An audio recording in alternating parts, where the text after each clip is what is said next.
harus kita pilah-pilah, harus kita bandingkan satu demi satu. Kemudian berikutnya, Mbak Sherly, slide berikutnya, jangan sampai ada dan tiadanya dirimu di dunia ini tidak ada bedanya. Meskipun demikian, jangan lantas kita fokus terus-menerus terhadap kebutuhan dan keinginan diri kita sendiri saja. Meskipun saya menyarankan untuk mengantisipasi agar kita tidak dimanfaatkan orang lain, jangan sampai kita tiba-tiba menjadi pribadi yang kikir, pribadi yang benar-benar mengutamakan diri terus-menerus sampai lupa untuk membantu orang lain. Padahal teman-teman sekalian, keberadaan kita itu ada tidaknya kita paling tidak sudah menjadi salah satu bentuk diakui oleh keberadaan kita, diakui oleh orang lain, itu dengan cara apa sih manfaat yang bisa kita berikan pada mereka. Jadi manusia itu kalau menurut Cak Nun ya, kalau menurut Mbak Ainun Najib dibagi menjadi 5 macam manusia. Ada manusia wajib, manusia sunnah, manusia mubah, manusia makruh, manusia haram. Siapa manusia wajib itu? Manusia wajib adalah manusia yang keberadaannya sangat dibutuhkan oleh lingkungan sosialnya. Lalu yang kedua, manusia sunnah. Siapa manusia sunnah itu? Manusia sunnah adalah manusia yang ketika dia hadir, dia memberi kontribusi positif bagi orang-orang sekelilingnya. Tetapi ketika ada orang lain yang menggantikannya, eh, dia bisa meninggalkan komunitas sosial itu. Jadi kehadirannya sunnah saja. Ada yang ketiga yaitu manusia mubah. Siapa manusia mubah itu? Manusia mubah adalah manusia yang adanya sama dengan tidak adanya dia. Nah ini yang saya maksud, jangan sampai ada dan tiadanya dirimu di dunia ini tidak ada bedanya. Jadi adanya dia sama dengan tidak adanya dia. Kalau dalam istilah Arab biasa dikenal dengan wujuduhum ka'adami. Adanya sama dengan nggak adanya. Maka jangan sampai menjadi pribadi seperti itu. Apalagi yang keempat, manusia makro. Siapa manusia makro itu? Manusia yang potensi ngerepotinnya jauh lebih besar daripada potensi manfaatnya. Jadi ketika dia datang, dia ngerepotin terus. Itu manusia makro. Yang terakhir adalah manusia haram. Siapa manusia haram? Itu manusia yang ketika dia hadir, potensinya justru merusak. Justru merusak. Maka mulai sekarang, kalau nggak bisa menjadi manusia wajib, minimal jadilah manusia sunnah, manusia yang memberi kontribusi positif bagi lingkungannya, bukan hanya untuk dirinya sendiri. Kemudian berikutnya, slide berikutnya, jangan sampai gagal fokus. Bukankah yang penting dalam hidup itu bisa ibadah dengan tenang, rukun dengan keluarga, serta bermanfaat bagi sesama? Bukankah itu sudah cukup bagi hidup kita? Maka mulai sekarang teman-teman sekalian, tidak perlu lagi kita kelihatan sok hebat di depan orang lain. Nggak usah menampilkan terlalu, pengen banget menampilkan hidup saya lebih hebat daripada orang lain. Mungkin ada teman-teman yang berpikir seperti itu, yang pengen menampilkan bahwa diri kita lebih hebat, lebih pintar, lebih berprestasi, karena agar dianggap dalam lingkungan sosial. Maka kini sudah saatnya kita menyadari bahwa kita diciptakan oleh Allah ini menjadi pribadi yang sangat spesial, yang punya kelebihan, pasti punya kelebihan, dan tidak perlu dibandingkan dengan orang lain. Tidak perlu dibandingkan dengan orang lain. Kita tidak diminta untuk menjadi pribadi lain. Kita lahir dengan segala keunikan yang tidak sama dengan siapapun. Saya tidak bisa menjadi orang lain dan orang lain pun tidak bisa menjadi saya. Jalan hidup kita semua berbeda. Maka mulai sekarang teman-teman sekalian tidak perlu menampilkan kelebihan yang terlalu wah kepada orang lain kalau tujuannya itu memang hanya untuk kelihatan hebat di hadapan sesama. Hidup wajar-wajar saja gitu. Kecuali kalau tujuannya misalnya ada teman-teman yang membranding diri tujuannya agar memudahkan jalan kebaikan, misalnya memudahkan dakwahnya, karena biasanya dakwah itu lebih mudah diterima ketika orang-orang itu dikenal, misalnya diketahui prestasinya, maka terpaksa menampilkan prestasi itu dalam rangka untuk memudahkan jalan dakwah itu, misalnya seperti itu, diperbolehkan kalau itu insya Allah. Karena apa? Karena tujuannya sebagai sarana saja. Maka tugas kita menata niat terlebih dahulu lah. Tujuan kita sebenarnya itu apa sih? Kemudian next berikutnya, slide berikutnya. Pasti capek kalau hidup cuma buat nurutin apa kata orang. Karena ya gini ini dunia, ada yang hobi ngamal, ada yang hobi ngomel gitu ya. Jadi setiap manusia itu, ya kita tidak bisa memanage apa yang diungkapkan oleh orang, kita tidak bisa mengatur omongan orang, kita tidak bisa mengatur perasaan orang. Tugas kita ya udah menjalani hidup kita secara wajar, secara benar, sesuai dengan apa yang diajarkan oleh agama kita.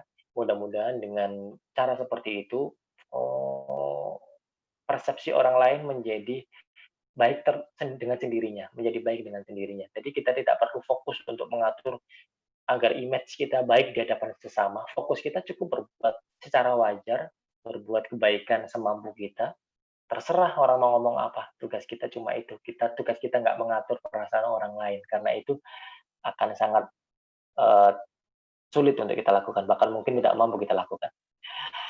Kemudian berikutnya, next, kamu nggak usah berubah jadi orang lain supaya bisa diterima. Percaya dirilah menampilkan dirimu apa adanya, lalu perhatikan siapa yang benar-benar menerimamu. Jadi mungkin teman-teman sudah memahami kalimat ini, ya udah jadi diri sendiri itu jauh lebih menenangkan. Tidak perlu memakai topeng untuk bisa dekat dengan semua orang.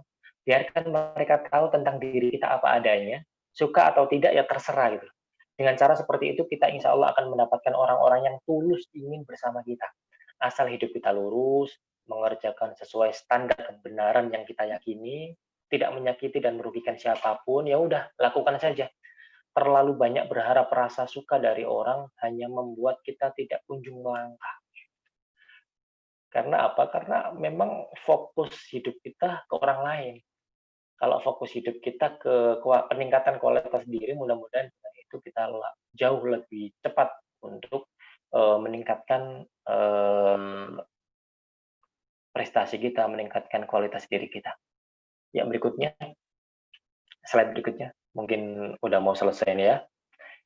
Kalau hidup kita cuma fokus buat bikin orang lain senang sama kita, maka siap-siap saja capek setiap saat. Karena pura-pura itu butuh energi yang sangat besar. Pura-pura itu butuh energi yang sangat besar. Acting itu butuh energi yang sangat besar.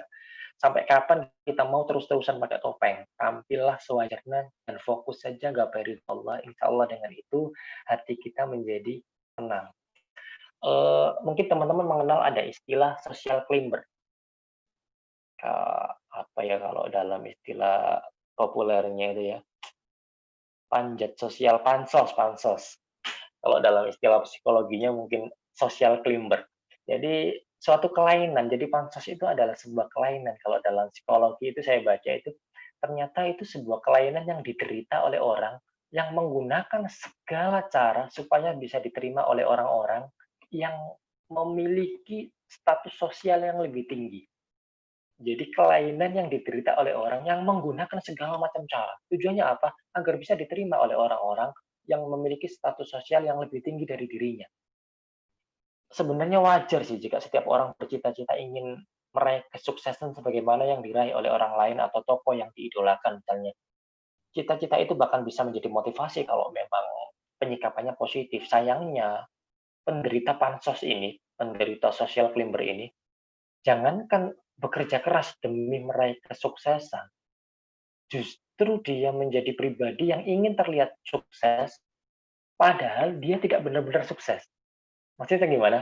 Jadi, karena tidak cukup sabar dalam berjuang, tidak cukup sabar dalam bekerja, tidak cukup sabar dalam menabung, akhirnya dia menyerah dan memiliki kaya secara penampilan, berprestasi secara penampilan, citra saja sebenarnya, pencitraan doang gitu akhirnya. Kenapa? Karena dia tidak cukup sabar untuk memperjuangkan apa yang dia impikan, akhirnya dia cari jalan pintas dengan apa, ya udah kalau nggak bisa kaya beneran, ya udah yang penting tampil kaya lah. Kalau nggak bisa berprestasi beneran, ya udah tampil seolah-olah jadi orang yang berprestasi. Kalau nggak populer beneran, ya udah bikin apa gitu supaya bisa cepat populer. Maka, bagi dia tidak begitu penting sukses beneran, nggak begitu penting pintar beneran, nggak begitu penting hebat beneran, nggak begitu penting bahagia beneran, yang penting adalah terlihat kaya, terlihat sukses, terlihat bahagia. Jadi itu harus kita hindari. Konsep hidup semacam itulah yang pada akhirnya membuat hidup orang-orang yang pansos, yang social climber itu penuh dengan aksesoris yang imitatif. Dia rela memberi atau membeli barang-barang yang mahal meskipun itu hasil dari kredit misalnya. Tujuannya apa? Agar bisa bergaya hidup wah, meskipun pada kenyataannya dompetnya kosong, misalnya tabungannya nggak ada, atau dikejar-kejar debt collector dan lain-lain. Maka dipuji memang menyenangkan, disukai oleh banyak orang memang menyenangkan, tapi apa nggak capek hidup terpenjara kayak gitu terus-menerus? Karena di balik kebahagiaan yang ditampilkan, ternyata dalam hati dikejar-kejar oleh kesedihan akibat penderitaan yang disembunyikan tersebut. Maka tampil saja apa adanya, saya ulang-ulang berkali-kali. Kenapa? Karena ini penting sekali untuk apalagi teman-teman masih muda gitu ya. Jangan terlalu fokus kepada penilaian orang, fokuslah pada peningkatan kualitas diri kita pribadi. Mudah-mudahan dengan itu diri kita membaik dari hari ke hari. Mungkin itu teman-teman sekalian ringkasnya ya, karena waktunya juga saya lihat tinggal dikit lagi. Mungkin ada sesi tanya jawab untuk menampung kira-kira permasalahan apa sih yang belum terpecahkan, yang kira-kira masih menjadi pikiran dari teman-teman sekalian. Mudah-mudahan kita bisa diskusikan, kita bisa sharingkan dalam waktu yang singkat ini. Mungkin itu dari saya, kurang lebihnya mohon maaf.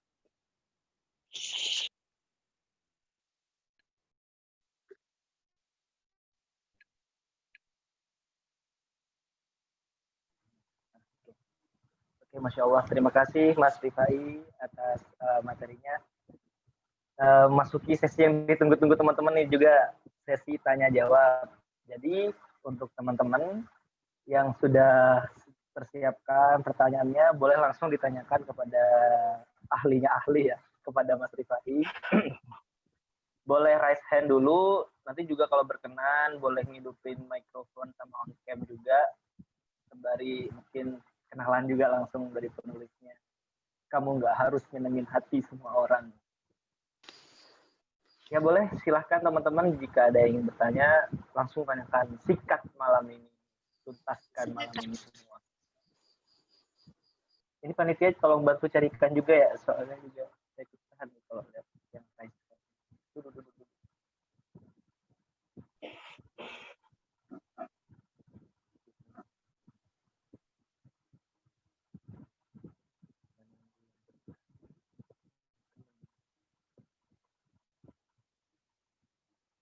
Dari teman-teman panitia mungkin ada yang menitipkan pertanyaan, siapa tahu?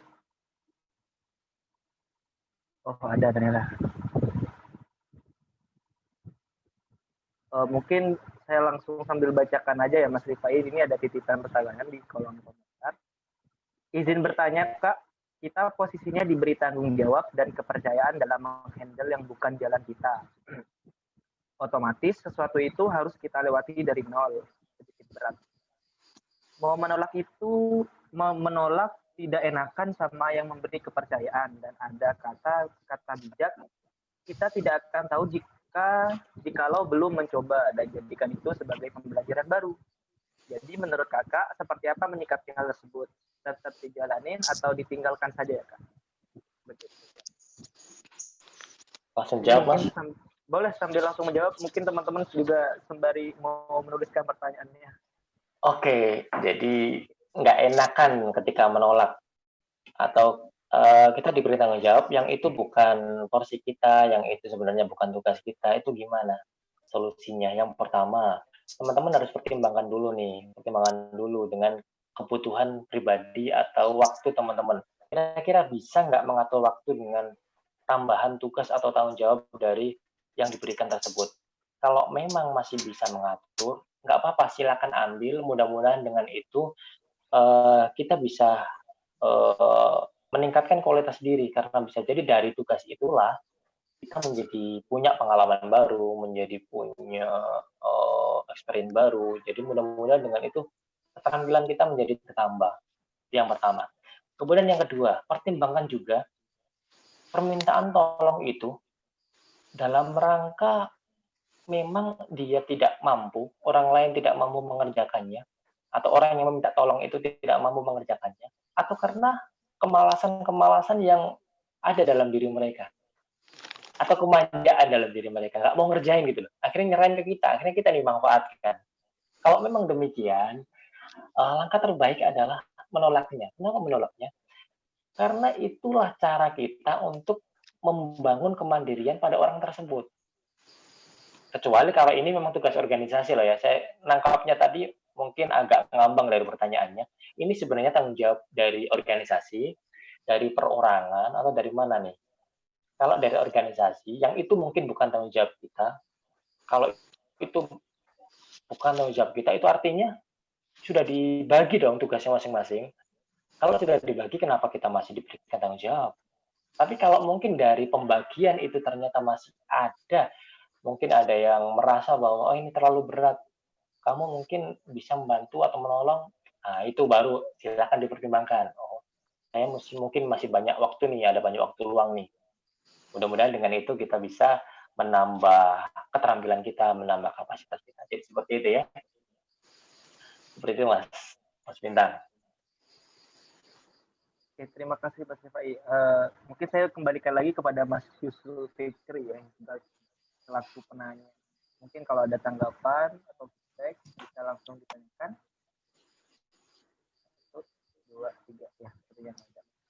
Pertanyaan selanjutnya Mas Rifai di kolom komentar dari Rahma Sari. Bismillahirrahmanirrahim. Bagi tips dong Kak, gimana sih caranya buat menolak permintaan orang lain seperti dimaksudkan tadi tanpa perlu menyakiti perasaannya? Karena seringkali kita itu menolak permintaan teman, tapi di sisi lain karena seringkali Kak kita menolak permintaan teman, tapi di sisi lain kita emang nggak enakan untuk menolaknya. Intinya tips Baik, baik. untuk menolak. Iya, iya, iya. Jadi budaya masyarakat Indonesia itu memang ya susah banget nolak permintaan dari orang lain, susah banget berkata tidak gitu. Padahal saran saya, jangan mudah mengatakan iya pada semua orang.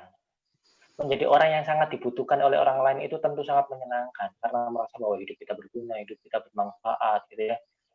Tapi kadang pertolongan kita yang terlalu sering kepada orang lain justru berdampak negatif bagi diri kita sendiri maupun bagi orang yang kita tolong.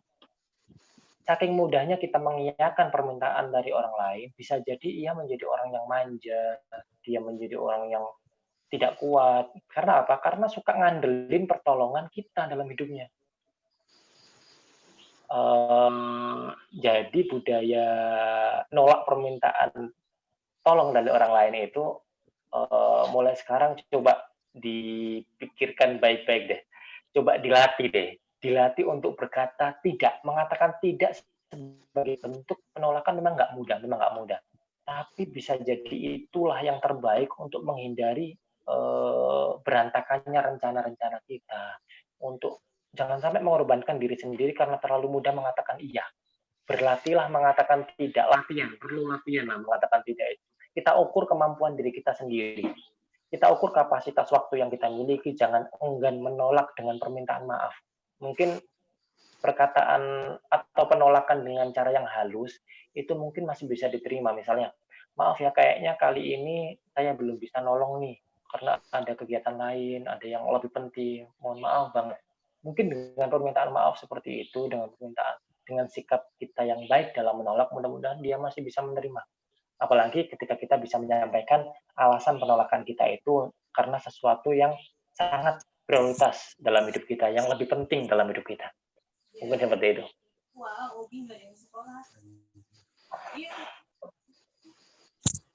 Oke, siap. Tadi ada yang raise hand, mungkin boleh langsung bertanya. Sepertinya ada yang pengen langsung ngobrol dengan Kak Rifa ini. Boleh yang raise hand tadi, boleh langsung bertanya. Ya, monggo. Assalamualaikum warahmatullahi wabarakatuh. Waalaikumsalam warahmatullahi wabarakatuh. Terima kasih atas kesempatan yang diberikan oleh panitia. Untuk saya mengajukan pertanyaan saya kepada Bapak Ahmad Rifai Irfan, Masya Allah. Oke. Bisa tatap muka langsung begitu, walaupun via online begitu ya.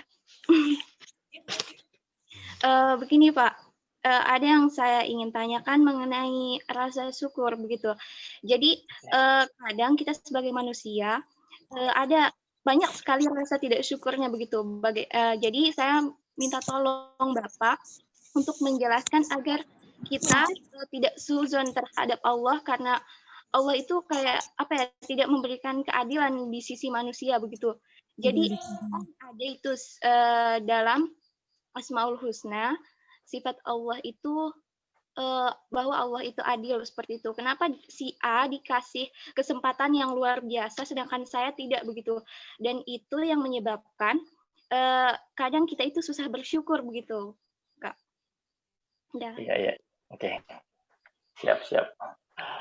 Ini Kak, sebenarnya masih ada lagi, cuma selesaikan saja dulu yang ini begitu.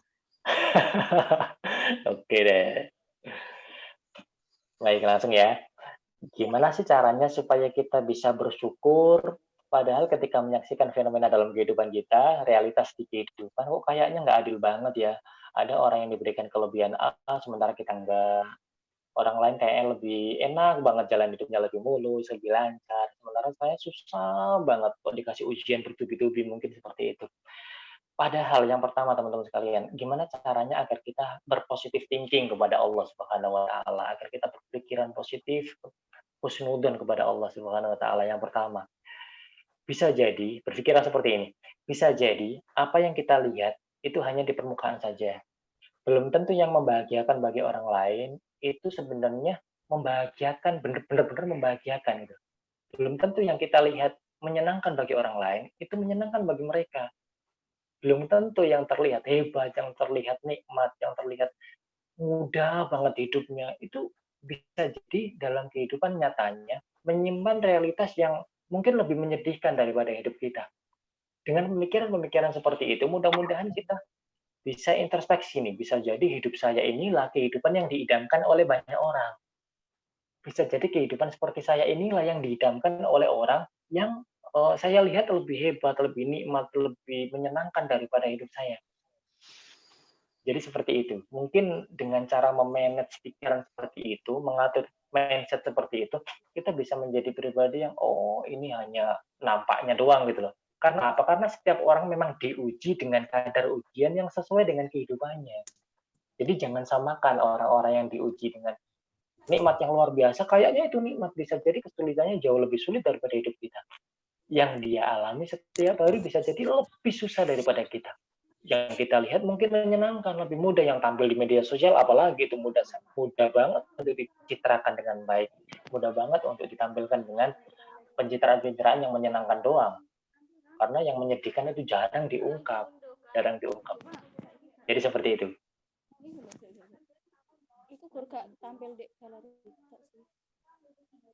Ya. Ya. Ada tanggapan Mbak Devi? Mbak Devi tadi yang tanya. Iya. Jadi untuk kita yakini bahwa ya kita yakin, kita sebagai muslim itu yakin bahwa Allah itu adil begitu. Nah, jadi kita tuh jangan cuma memandang di luar saja begitu, Pak. Kita harus itu bisa jadi salah satu solusi untuk mengatur pikiran kita, perasaan kita, supaya kita tidak negatif lah memandang takdir Allah. Oke. Pak, ini ada yang saya mau tanyakan lagi. Tiba-tiba muncul begitu. Iya. Ya, monggo. Gini, Pak. Kan saya sebagai anak sekolah begini, Pak.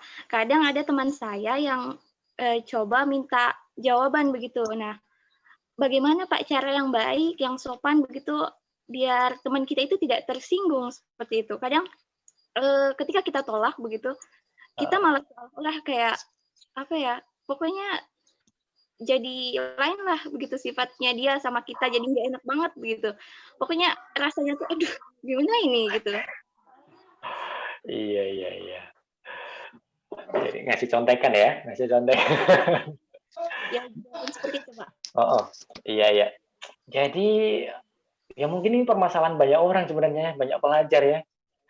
Ketika dianggap negatif, ketika kita nggak ngasih contekan kepada teman kita yang malas.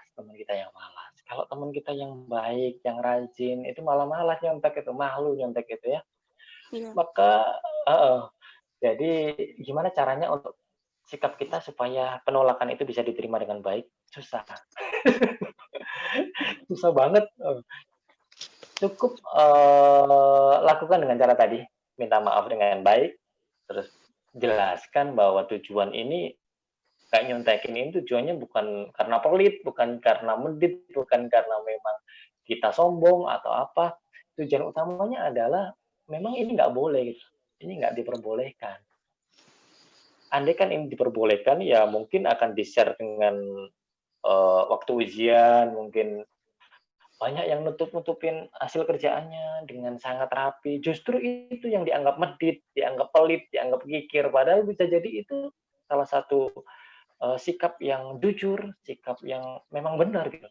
Maka gimana menyikapinya? Ya udah, sikapi dengan respon-respon yang positif dengan cara-cara semampu kita, dengan penolakan semampu kita. Setelah itu biarkan sikap mereka gimana.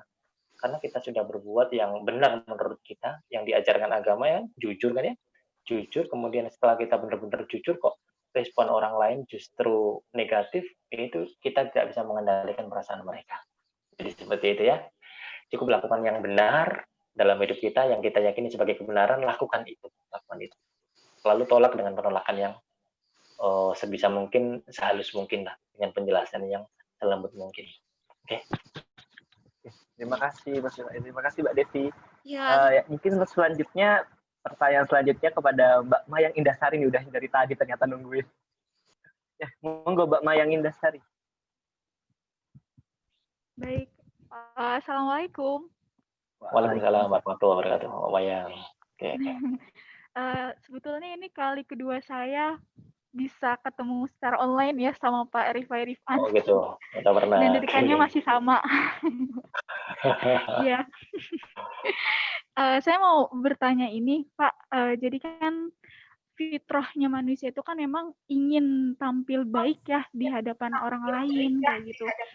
Nah, tapi ketika ada penilaian dari orang lain, nah itu kerap kali merusak psikologis kita, mengganggu fokus kita. Nah, kerap kali itu yang ada tuh seperti itu kayak gitu, dan akhirnya ya kita berperilaku yang gak baik kayak gitu. Nah, sebenarnya gimana ya cara terbaik agar kita tuh nggak rusak psikologisnya dan nggak mengganggu fokus kita karena penilaian orang lain itu kayak gitu. Karena terkadang bersikap bodoh amat pun nggak membuat mereka diam kayak gitu. Apa kita harus hijrah? Gitu Pak. Udah sih itu aja. Kasih. Oh gitu. Oke. Jadi ada yang merasa terganggu dengan sikap orang lain terhadap hidup kita. Sangat manusiawi sekali kita pengen tampil baik di hadapan orang lain. Tetapi sikap orang lain itu justru merusak psikologisnya, merusak sikap jiwanya, kondisi jiwanya yang asalnya lurus, asalnya benar, tiba-tiba karena penilaian orang lain yang terus-menerus seperti itu, negatif terus-menerus, akhirnya lama-lama kok ganggu juga gitu ya. Lalu gimana solusinya? Bersikap bodoh amat itu memang penting. Bodoh amat memang penting dan itu butuh untuk dilatih. Butuh untuk dilatih teman-teman sekalian. Nggak bisa kita tiba-tiba asalnya menjadi pribadi yang sangat baper gitu ya, sangat bawa perasaan, mudah sekali terbawa perasaannya, tiba-tiba langsung pengen banget menjadi pribadi yang bodoh amat. Agak susah rasanya. Maka perlu latihan terus-menerus. Ya udahlah, sikap orang lain terhadap diri saya nggak bisa ngendaliin gitu. Nggak bisa ngendaliin, Allah yang bisa mengubahnya, lalu kenapa saya terus-menerus terpengaruh oleh sikap mereka? Tugas kita bukan mengubah sikap orang lain, bukan.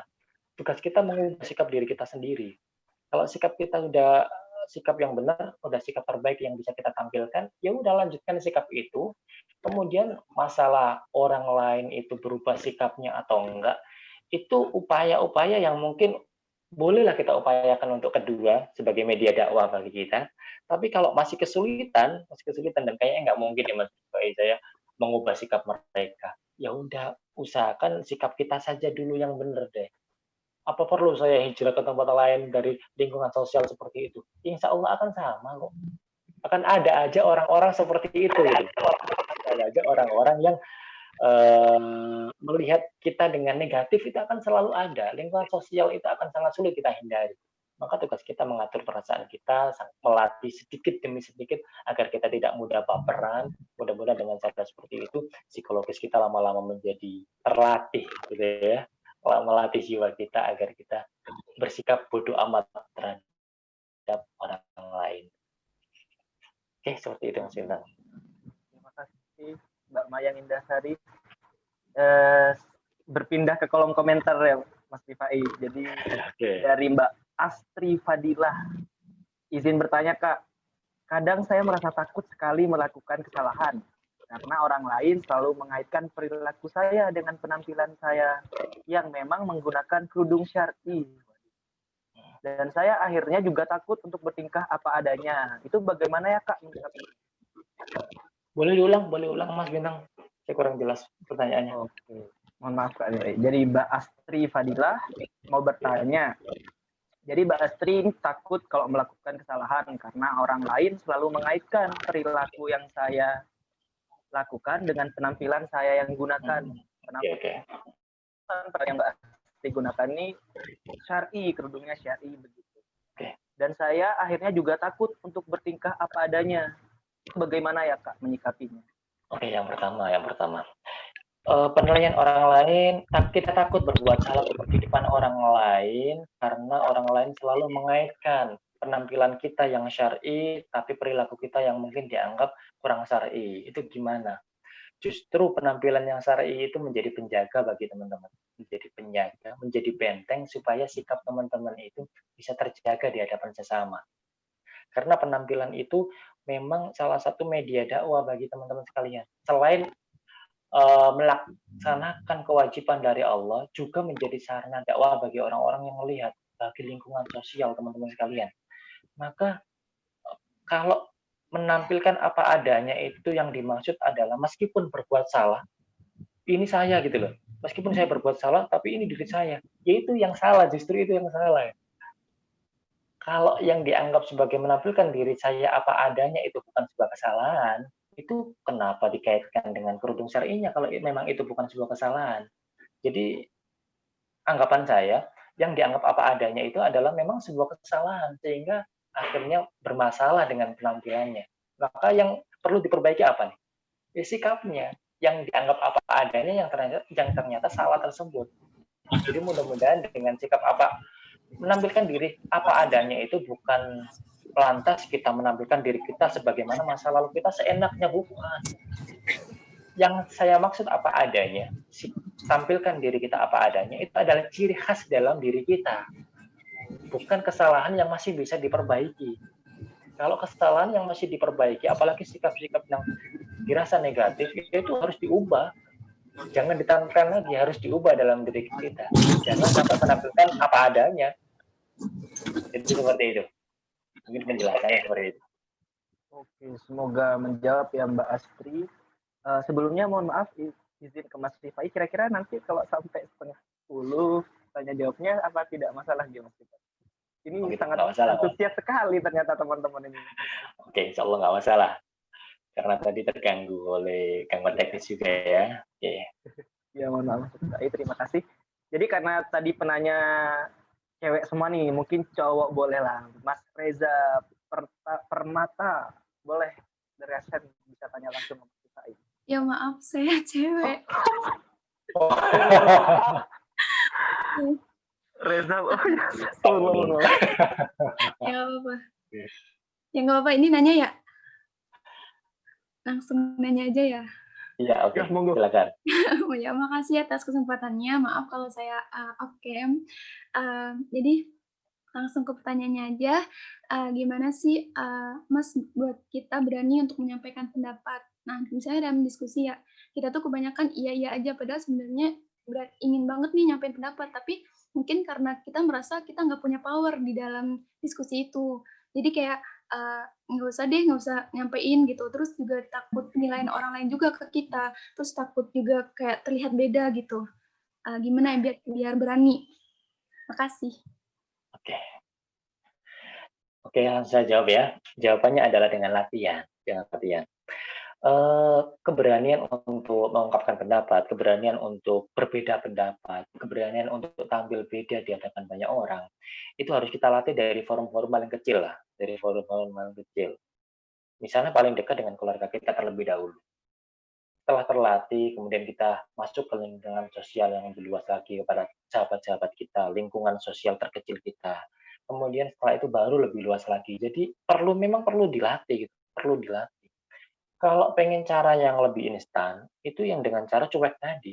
terserah orang mau bilang apa. Itu cara yang instan, tapi untuk cara yang konsisten terus-menerus, cara yang berkesinambungan, itu ya saran saya memang butuh dilatih, kepedean itu butuh dilatih. Kita merasa nggak punya power, kita merasa bahwa jangan-jangan pendapat kita nggak didengar, jangan-jangan omongan kita nggak ada yang diperhatikan. Itu cara melatihnya ya dengan berani terlebih dahulu menampilkan kepedean itu, dan kepedean itu bisa hadir ketika kita tidak terlalu harapan kita tidak terlalu berekspektasi bahwa ini harus hebat di depan orang lain, ini harus diapresiasi oleh orang lain. Pendapat saya harus didengar, nggak boleh gitu.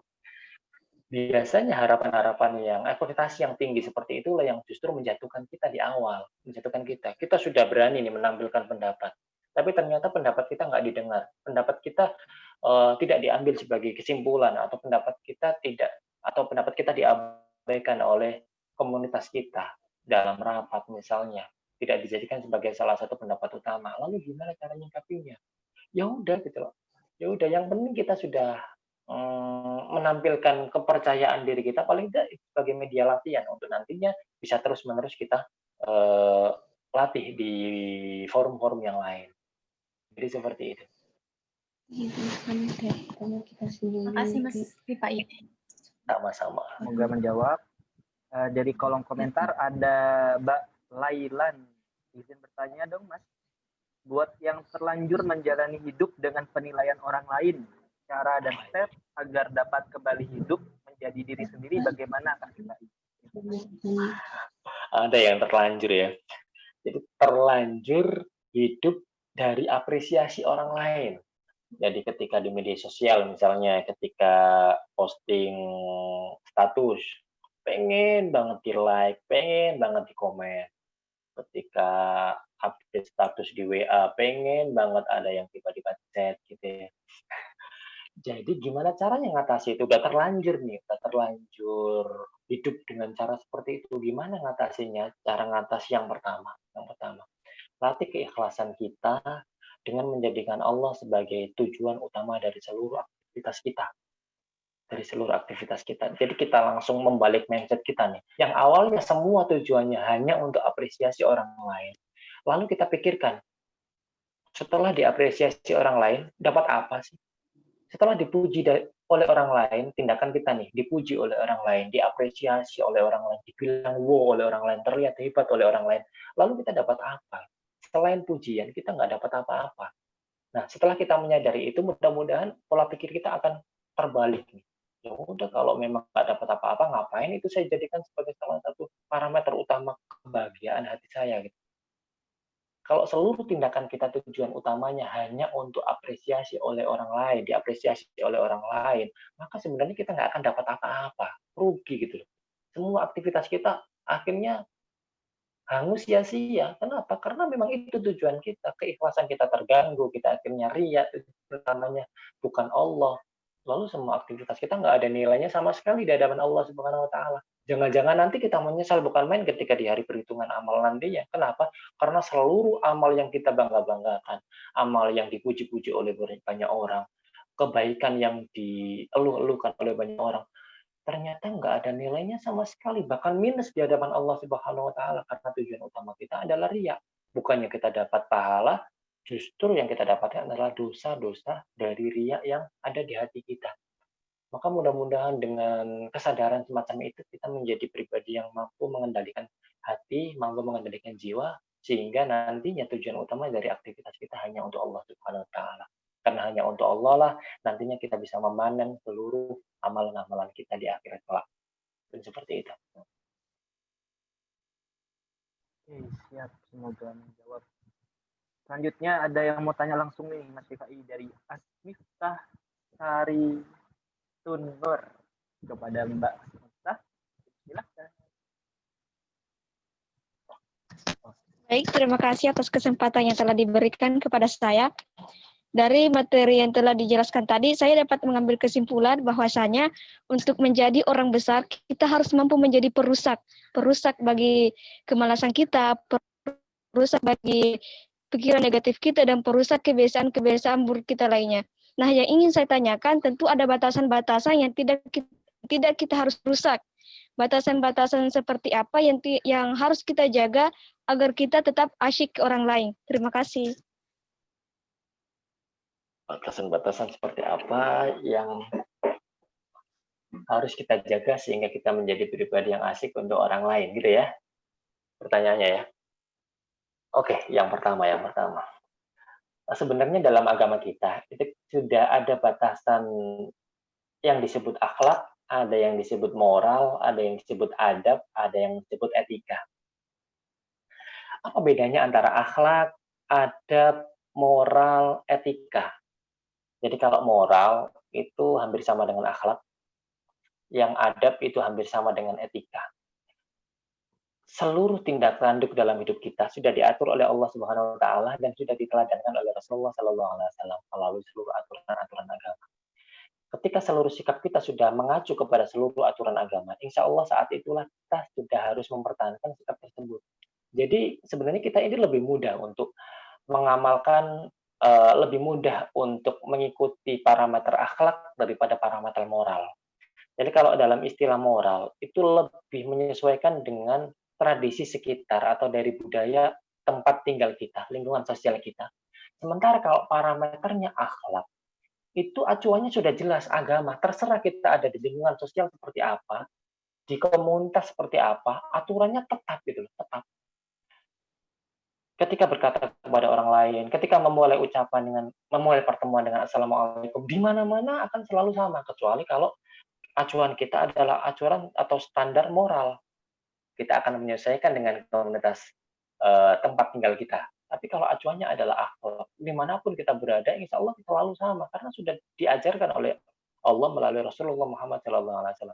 Di mana yang perlu kita jaga nih, dan mana yang perlu kita rusak sudah jelas. Tindakan-tindakan negatif atau sikap-sikap negatif dalam diri kita, ya udah hancurkan semuanya, kemalasan, kebiasaan menunda, attitude negatif, semuanya hilangkan semuanya untuk memperbaiki kualitas diri kita. Sementara yang kita pertahankan adalah sikap positif, keberanian untuk meneladankan kebaikan, keberanian untuk menampilkan sikap yang baik di hadapan sesama meskipun itu bertentangan dengan lingkungan sosial kita. Yang penting itu memang standar kebenaran adalah agama, maka nggak perlu ragu untuk konsisten atau istiqomah dalam hal tersebut. Mudah-mudahan dengan cara seperti itu kita bisa mempertahankan akhlak kita sesuai dengan yang diajarkan oleh Rasulullah Sallallahu Alaihi Wasallam. Jadi yang kita pertahankan adalah yang positif, yang semuanya akhlak positif yang selama ini kita kenal, ya jujur, ya seperti pertanyaan sebelumnya tadi ya, saya kalau jujur itu dianggap sebagai pribadi yang kurang menyenangkan bagi orang-orang sekeliling, Mas Rifai, bagi teman-teman sekolah saya itu gimana? Ya udah tetap jujur, masa nggak jujur kemudian agar menyenangkan semua orang. Sesuai dengan judul buku ini ya, yang kita bahas ini. Kamu nggak harus nyenengin hati semua orang. Yang penting sikap kamu benar, selesai udah. Jadi gitu ya. Semoga menjawab. Ya, oke. Seperti ini ada yang unik tuh ya, Mas Rifai. Ada yang langsung raise hand di videonya ini. Ya, langsung aja mungkin Mas Wandri Wahyudi, dipersilakan untuk bertanya. Ya, terima kasih buat Mas Bintang atas kesempatannya. Assalamualaikum warahmatullahi wabarakatuh. Waalaikumsalam, Mas Andri. Selamat malam, Mas Rifai. Selamat malam, Mas Andri. Kayaknya ini udah berkali-kali ikut ya, nggak salah ya. Ya, alhamdulillah. Terima kasih buat sharingnya malam ini, dan saya sih ingin sedikit mengulas atau bertanya sih tentang membandingkan diri gitu. Nah, jadi yang ingin saya tanyakan adalah sejauh mana sih batasan kita tuh tidak atau jangan membandingkan diri gitu kepada orang lain. Karena dalam satu kasus gitu ya, saya sebagai penulis pemula gitu kan, kadang itu membandingkan atau melihat ke orang-orang yang dari segi kemampuannya itu jauh di atas saya. Nah, itu batasan membandingkan diri itu sejauh mana gitu. Karena dalam kasus itu bisa berefek positif tapi juga bisa efek negatifnya ada gitu. Nah, sejauh mana sih batasannya gitu, supaya tidak berdampak buruk ke psikologis kita gitu. Gitu sih. Terima kasih. Iya, baik. Jadi mungkin kita pernah menjadikan pembanding bagi orang lain itu sebagai motivator bagi diri kita agar kita bisa terlecut untuk lebih baik atau bahkan kalau bisa melampaui orang yang kita idolakan misalnya seperti itu. Saya pengen banget lebih produktif dari dia, saya pengen banget tulisan saya lebih baik daripada dia gitu misalnya ya, kalau untuk bidang penulisan. Kalau untuk mahasiswa misalnya, saya pengen banget berprestasi seperti dia, saya pengen banget gimana sih caranya bagi waktu antara organisasi dengan akademis kok bisa kayak gitu, prestasinya tetap baik tapi di akademis tetap luar biasa. Tapi ujung-ujungnya ternyata dengan pembandingan semacam itu kadang punya dampak negatif juga. Ketika yang kita bandingkan itu justru membuat kita down, misalnya ya. Ketika kita melihat ke atas terus-menerus seolah-olah, "Saya kok nggak bisa ya, saya kok nggak bisa gitu terus-menerus." Lalu gimana batasannya? Yang pertama, kalau ini jawaban dari pengalaman pribadi ya, Mas, ya. Jawaban dari pengalaman pribadi. Ketika yang saya bandingkan itu benar-benar bisa memotivasi saya untuk terus-menerus mengejarnya, maka selama itu juga saya terus membandingkan dengan orang tersebut. Selama saya terus termotivasi untuk mengejar. Tapi ketika setiap hari saya cuma melihat prestasi-prestasinya, keterampilannya yang luar biasa, sementara diri saya tidak ada dampaknya sama sekali terhadap diri saya. Setelah melihat postingannya setiap hari misalnya di media sosial, wah hebat ini ya, prestasinya lebih hebat, apalagi produktivitasnya luar biasa. Makin hari kok makin kayak gini ya. Sementara diri saya mandek di situ-situ aja dan bahkan minder, semakin minder, akhirnya nggak berani untuk berkarya lagi. Maka saat itulah saya berhenti udah. Saya berhenti melihat orang tersebut udah. Kenapa? Karena nggak punya dampak positif. Kalau saya tiap hari ngamatin terus-menerus, tapi ujung-ujungnya saya malah menjadi pribadi yang negatif, melihatnya justru merasa kesulitan untuk ngejarnya dan nyerah kayak nggak mungkin deh. Nah, ketika saya melihat seperti itu, ya udah jangan terus-terusan seperti itu. Kita lihat lagi nih, diri kita pribadi menilainya seperti apa.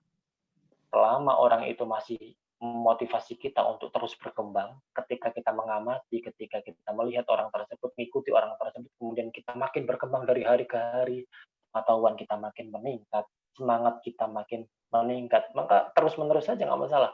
Tapi ketika sudah kayaknya nyerah banget, udah jauh banget nih kayak ini, ngerasa bahwa udah nggak mungkin banget nih, saat itulah mungkin saat perlu kita membatasi terlebih dahulu, oh mungkin ini saat yang tepat untuk di-cut dulu lah sementara. Di-cut dulu sementara, saya mau berkarya sesuai dengan diri saya, lalu mencari pengalaman-pengalaman baru, pengetahuan-pengetahuan baru dari hal lain, selain orang tersebut. Mungkin seperti itu, Mas Andri. Oke, baik, Mas Rifai, terima kasih jawabannya. Semoga sehat selalu, lancar terus aktivitasnya. Amin, amin. Terima kasih juga buat menjawab. Terima kasih, Mas Andri. Ya. Selanjutnya di kolom komentar kembali, Mas. Saya Satyesti izin bertanya, gimana caranya hilangin rasa pesimis akan nasib masa depan? Waduh. Ya, gitu. Udah kayak psikolog aja saya. Jadi ketika nulis buku ini, saya pertimbangkan itu, yang mungkin menjadi waktu penulisan yang sangat lama, itu alasannya adalah ini buku kayaknya psikologis banget gitu loh. Kayak psikologi banget. Lalu gimana caranya agar saya bisa membahasakan ini sesuai dengan pengetahuan saya. Jangan sampai saya membahas sesuatu yang tidak saya kuasai. Saya bukan psikolog, saya juga nggak pernah belajar secara serius tentang psikologi, tapi nulis tentang hal yang kayaknya psikologis banget gitu. Maka saya membahasnya dari perspektif saya, perspektif pengalaman, dari perspektif agama. Maka teman-teman ketika membaca buku ini, banyak sekali nasihat-nasihat agama yang justru hadir. Dari sudut pandang keislaman. Psikologisnya ada, riset-riset akademisnya ada, tetapi itu hanya saya merujuk pada dasar yang benar-benar kuat, yang itu menurut saya nggak perlu penjelasan yang lebih panjang, yang butuh keterampilan untuk menjelaskan panjang. saya mengambil konklusi atau kesimpulan-kesimpulan yang memang sudah jelas gitu loh. Sudah jelas, nggak butuh benar-benar keahlian psikologis banget gitu. Lalu tentang membahas tentang pertanyaan ini, gimana caranya ngatasi dari pribadi yang pesimis tadi? Yang pertama, masa depan kita itu masih suci, masa depan kita itu masih bersih, maafkan masa lalu kita. Karena pesimis itu hadir biasanya karena kita belum memaafkan masa lalu yang mungkin kelam, mungkin kita pernah gagal di masa lalu, mungkin kita pernah punya impian-impian besar tapi ujung-ujungnya semua impian itu tidak ada yang tercapai. Akhirnya kita menyerah dan menjadi pribadi yang pesimis. Maka langkah yang paling penting adalah udah maafkan terlebih dahulu masa lalu, jadikan masa lalu sebagai pembelajaran bagi kita, jangan menyesal sudah menjalani masa lalu yang mungkin sulit. Jangan pernah menyesalinya. Kenapa nggak perlu menyesalinya? Karena bisa jadi itu menjadi penguat kita di masa depan. Penguat kita di masa depan. Masa lalu yang berat itu justru jadikan sebagai media agar kita lebih optimis memandang masa depan. Masa lalu saya pernah gagal, masa lalu saya impian saya pernah nggak gapai, udah biasa lah, udah biasa. Justru karena udah biasa itu, lebih beranilah lagi untuk mencoba hal-hal baru lagi. Udah biasa gagal kok, kan udah bisa nyikapi dengan lebih kuat lagi. Kecuali kalau nggak pernah gagal, lalu gagal. Itu yang biasanya agak susah untuk bangkit lagi. Tapi kalau sudah terbiasa susah, terbiasa gagal, terbiasa nggak pernah impian-impian susah tergapai, ya udah lanjutkan lagi perjuangan, lanjutkan lagi perjuangan. Insya Allah dengan itu kita akan menjadi pribadi yang berkembang dan masa depan kita mudah-mudahan lebih baik. Terima masa lalu apa adanya, lalu tetap bermimpilah setinggi mungkin, karena impian itulah yang membuat energi kita tidak akan pernah habis setiap hari. Itu ya. Oke, semoga menjawab. Selanjutnya ada lagi di kolom komentar dari Mbak Sheila Maulidi. Bagaimana jika kita merasa dimanfaatkan oleh orang yang berstatus sosial lebih tinggi dari kita? Nah, kalau ingin menolak tapi berpikir bahwa mungkin itulah yang terbaik buat kita. Tapi kadang merasa bahwa itu tidak adil untuk diri kita sendiri. Sekaligus ini Mas Rifai, pertanyaan sedikit berhubungan dengan pertanyaannya Mas Hasan Basri. Tadi kan terkait dimanfaatkan oleh orang lain. Nah, sekarang apabila kita sebenarnya tahu bahwa apa yang kita lakukan adalah dimanfaatkan oleh orang lain, tapi bolehkah nggak bagi diri kita itu tidak mempermasalahkannya dan kita lebih meniatkannya untuk membantu perihal dimanfaatkan atau tidak, itu urusan dia sama Allah. Jadi sedikit berhubungan lah pertanyaan. Iya. Oke. Ketika kita merasa dimanfaatkan oleh orang lain, entah itu orang yang status sosialnya lebih tinggi dari kita atau orang itu memang setara dengan kita, bukan itu parameternya. Parameternya adalah prioritas hidup kita gitu.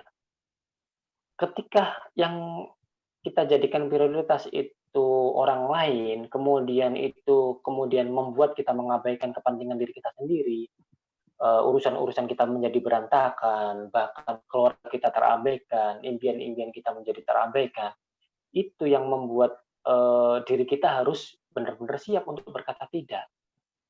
Harus berani untuk berkata tidak. Siapapun dia harus kita latih untuk mengatakan tidak. Lalu kita jelaskan mengapa sih kita menolak. Jadi alasan penolakannya bukan karena status sosial, alasan penolakannya adalah ini sudah bertentangan dengan prioritas saya. Ini saya sudah nggak bisa manajemen waktu lagi. Saya sudah sulit sekali mengatur kapasitas saya untuk mengerjakan beberapa hal sekaligus. Maka kita harus berani untuk mengungkapkan bahwa ya udah ini saya tolak karena alasannya ada sesuatu yang jauh lebih urgent daripada apa yang dimintakan tolong tadi. Kemudian pertanyaan dari Mas Basri tadi ya. Kemudian kalau kita merasa dimanfaatkan tapi kita ya udahlah enjoy aja melakukannya, terserah deh orang lain mau memanfaatkan atau kita dimanfaatkan atau memang kita memang diandalkan untuk melakukan itu, nggak masalah. Yang penting saya bermanfaat bagi orang tersebut. Sementara urusan dimanfaatkan atau nggak dimanfaatkan itu urusan dia dengan Allah, itu gimana? Menarik juga sih ini, pertanyaannya menarik juga. Urusannya dia dengan Allah. Yang pertama, cara kita menolong orang itu macam-macam. bisa jadi kita menjatuhkan orang lain ke jurang kerusakan yang sangat parah. Orang itu menjadi ketergantungan, orang itu menjadi pribadi yang manja. Itu justru karena kesalahan kita. Kalau kita tidak hati-hati. Jadi kita bukannya menolongnya, justru kita memasukkan dia ke jurang kerusakan yang luar biasa parah di masa depannya. Dia menjadi pribadi yang nggak kuat, dia menjadi pribadi yang manja, dia menjadi pribadi yang sangat tergantung kepada orang lain karena tindakan kita yang mudah sekali menolong orang tersebut. Kita membiarkan diri kita dimanfaatkan terus-menerus, sementara kita merasa bahwa kita menjadi pribadi yang bermanfaat. Sementara urusan dimanfaatkan atau nggak dimanfaatkan urusan dia dengan Allah. Justru bisa jadi urusan kita dengan Allah. Karena kita membiarkan orang itu di jurang kerusakan tadi.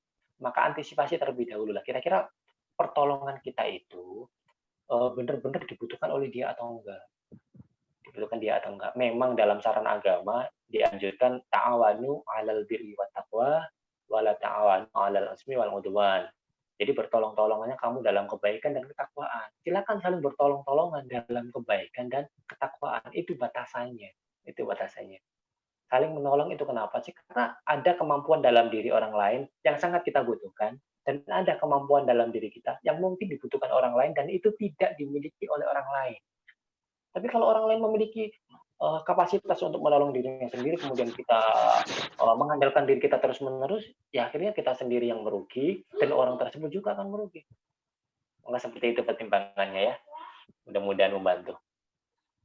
Oke, mungkin ini jadi pertanyaan terakhir nih Mas Faiz sekaligus.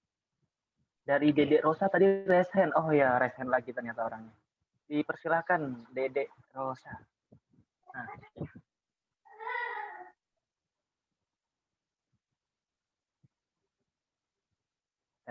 Dedek Rosana. Ini masih raise hand. Apa ini nggak bisa raise hand?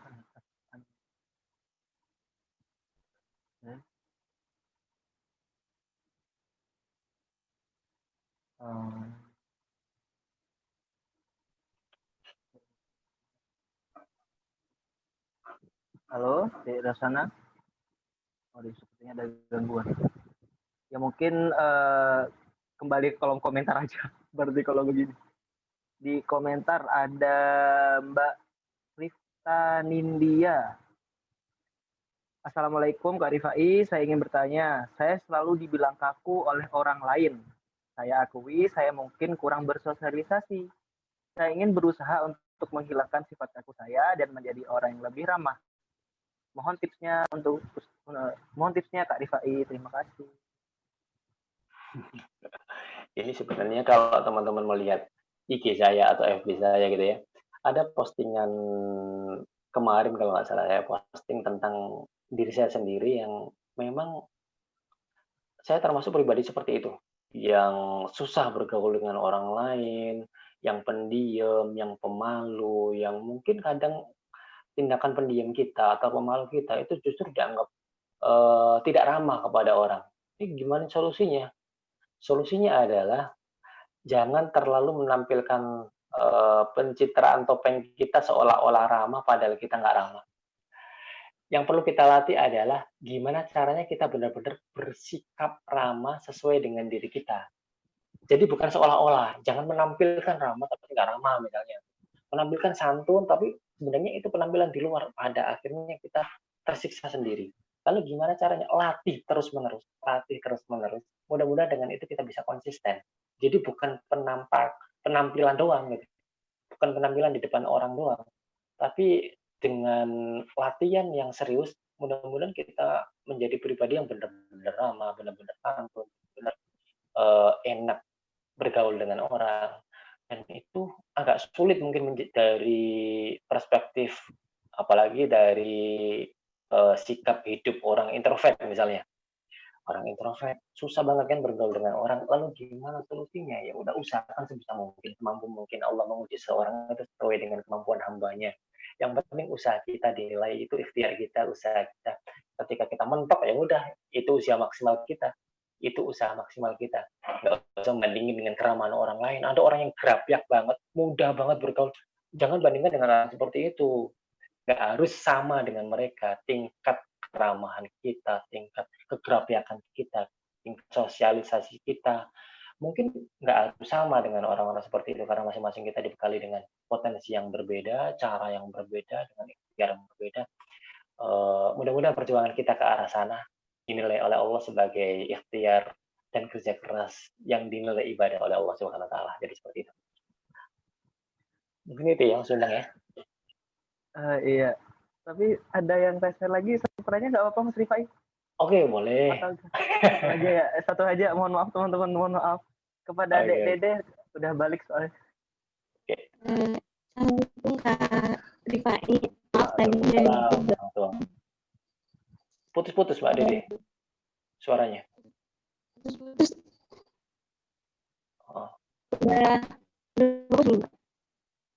Oh iya. Mungkin videonya sambil dimatiin aja nggak Dede, nggak apa-apa kalau jaringannya. Suaranya mungkin kurang dekat mungkin sama laptopnya. Udah bagus belum? Udah lumayan. Nah, tadi saya mau nanya nih, kalau misalkan ada orang yang kedengaran nggak? Kedengaran tapi putus-putus sih. Kalau misalkan ada orang yang kurang menghargai, bukan kurang ya, lebih tepatnya kurang menghargai kita misalkan. Terus kita mendapat perlakuan yang kurang baik, baik dari sikap maupun perkataannya. Nah, karena sikap orang yang kepada kita itu kan di luar kendali kita. Sedangkan yang menjadi kendali kita sikap kita terhadap orang lain. Nah, maka alasan itu maka saya ingin tetap bersikap baik kepada orang itu, dengan misalkan ketika papasan gitu tetap senyum gitu walaupun nggak dibalas gitu. Nah, satu sisi saya ingin tetap bersikap baik sama orang itu, tapi satu sisi juga kadang merasa capek kok orang itu tetap gitu aja gitu tanpa alasannya jelas gitu. Kalau Mas Rifai sendiri gimana kalau misalkan berhadapan dengan orang yang seperti itu? Jadi oke. Jelas kan? Bisa menangkap ya? Ya, insya Allah bisa menangkap pertanyaan. Jadi ketika ada orang yang bersikap negatif dengan kita sudah berusaha nih untuk tersenyum, berusaha untuk bersikap baik, tapi kok tetap aja gitu ya pertanyaannya, kok tetap aja dia responnya negatif, nggak berubah. Lalu gimana nyikapi orang seperti itu? Nyikapinya adalah dengan konsisten berbuat baik kepadanya. Karena itu yang diajarkan oleh Rasulullah SAW. Bayangkan Rasulullah hampir setiap masjid diludahi terus-menerus oleh seorang kafir kan ya. Dulu pernah, mungkin kisah itu sudah sangat familiar sekali. Diludahi terus-menerus, tetapi ketika sang kafir Quraisy itu sakit, beliau menjenguknya. Padahal teman-temannya yang lain nggak ada yang jenguknya. Tetap bersikap baik, padahal setiap hari diludahin loh. Bukan hanya nggak membalas senyum kita, bukan hanya cuek dengan kita, tapi diludahin, benar-benar sikapnya udah parah banget. Apalagi ketika dakwah ke Taif, dilempari batu, bayangkan. Tapi beliau masih mendoakan dengan doa-doa yang baik, yang mulia. Dan itu yang diajarkan oleh Rasulullah SAW. Maka itu yang harus kita teladani.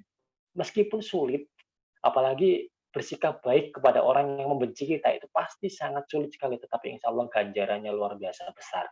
Mudah-mudahan dengan ingat pahala yang luar biasa besar itu, kita bisa tetap istiqomah bersikap baik. Kita tidak luluh dengan respon negatif dia, kita tidak menyerah untuk terus bersikap ramah, bersikap santun. Mudah-mudahan dengan kesantunan kita, itu menjadi salah satu media perubahan diri bagi orang tersebut. Mudah-mudahan Allah ngasih hidayah kepada orang tersebut, sehingga dia menjadi pribadi yang lebih baik ke depannya. Jadi itu ya. Semoga menjawab, karena sudah pada waktunya juga sudah malam, jadi tiba di penghujung acara. Jadi alhamdulillah sudah terlaksana juga buka buku oleh Mas Rifai Rifan. Kamu tidak harus menyenangkan hati semua orang nih. Kalau nggak salah, aduh, lupa judulnya saya. Iya benar. Begitu. Oh, kamu nggak harus nyenangin hati semua orang. Ya. Tadi ada beberapa yang saya kutip dari bedah buku atau buka buku dari Mas Rifai. Paling awal sih nampar banget. Musuh paling berat bukan orang lain tapi diri kita sendiri. Nah, ini juga ngingetin saya di salah satu teori Adler ya, dari buku berani tidak disukai, bahwa sebenarnya masalah hidup kita itu adalah kurang berani menjadi diri sendiri, kurang berani buat bahagia, dan intinya masalah keberanian. Nah, mungkin sebelum ditutup, Mas Rifai boleh kasih closing statement buat teman-teman. Mungkin ada kalimat yang inti yang sebenarnya yang pengen Mas Rifai itu kasih ke kita pada malam hari ini, sebenarnya poinnya mungkin apa itu, Mas Rifai? Monggo. Oke. Jadi inti dari hidup ini itu jangan penilaian orang. Saya pengen banget menyampaikan di buku ini, yang saya tekankan justru keikhlasan kita. Jadi kita belajar ikhlas. Jangan sampai menjadikan parameter penilaian orang itu sebagai prioritas utama hidup kita. Bahkan kalau bisa, tampillah sewajarnya sajalah. Tampil sewajarnya di hadapan orang lain. Ketika melihat diri kita sendiri, seolah-olah diri kita buruk. Jadi kalau kita menilai diri sendiri, kalau bisa nilailah diri kita itu buruk, agar kita ada semangat untuk memperbaiki. Ketika berhadapan dengan orang lain, jadikan diri kita sewajarnya. Wajar sajalah. Nggak usah menampilkan kebaikan atau seolah-olah diri buruk banget, nggak usah. Sewajarnya saja. Tapi kalau bisa, ketika di hadapan Allah, kita menjadi pribadi yang sangat mulia. Jadi di hadapan diri merasa buruk, di hadapan sesama wajar-wajar saja, biasa-biasa saja, dan di hadapan Allah berusahalah untuk menjadi pribadi semulia mungkin. Dan usahakan miliki amalan-amalan rahasia sebanyak mungkin. Amalan-amalan rahasia yang tidak diketahui oleh siapapun. Mungkin itu sebagai media latihan kita untuk melatih keikhlasan kita. Karena orang-orang yang ikhlas itu pasti punya amalan-amalan rahasia yang jauh lebih besar daripada amalan yang dilihat oleh orang lain. Jadi salah satu tanda keikhlasan itu seperti itu. Amalan rahasianya jauh lebih hebat, amalan terpendam yang tidak diketahui oleh siapapun itu jauh lebih besar dibandingkan amalan yang diketahui oleh orang lain. Semoga dengan itu kita bisa belajar bareng-bareng lah. Saya juga masih belajar banyak, harus belajar banyak. Mungkin di buku ini saya banyak menulis teori-teori atau nasihat-nasihat kebaikan yang masih perlu saya juga mengamalkannya. Masih perlu juga mohon doanya, kita bisa belajar bareng-bareng. Mudah-mudahan dari sesi malam ini, terima kasih teman-teman dari CMMI khususnya, teman-teman panitia. Mohon maaf kalau ada salah-salah kata. Terima kasih sudah diberikan kesempatan yang luar biasa ini. Terima kasih kepada teman-teman yang nyempetin hadir di acara kali ini. Mudah-mudahan memberi manfaat bagi teman-teman semuanya. Itu saja dari saya, kurang lebihnya mohon maaf. Assalamualaikum warahmatullahi wabarakatuh. Waalaikumsalam warahmatullahi wabarakatuh. Sebelum saya tutup dengan doa nih Mas Rifai, ada sesi foto bareng bentar. Foto online. Biar nggak kalah. Oke, mohon panitia, mungkin teman-teman yang pengen kelihatan nih mukanya nih nanti bisa on cam sekarang. Nanti mungkin bakal dibantu oleh panitia, oleh Mas Zahroni atau Mbak Ilalang. Oke, terima kasih MC kondang kita, Mas Bintang. Oke, teman-teman izin nanti mungkin bisa on cam, yang bisa on cam kita sebentar karena juga kebutuhan dokumentasi gitu ya. Mungkin 3 kali aja gitu. Mungkin buat Salma sama Shirley ya, mohon bantuan nanti buat screenshot layar Zoom-nya. Mungkin kita mulai aja ya. 1, 2, 3. Oke, satu lagi. 1, 2, 3. Oke, terakhir. 1, 2, 3. Oke, terima kasih kepada teman-teman. Moga saya kembalikan ke MC kita yang luar biasa, Mas Bintang. Oke, jadi sudah tiba di penghujung acara. Mari kita tutup dengan hamdalah bareng-bareng dulu. Alhamdulillah. Karena tadi juga berjalan acara, mari kita beristighfar dulu ya. Siapa tahu dari saya juga ada yang salah tadi mungkin dalam pelafalan kata, penyampaian, atau apapun sikap.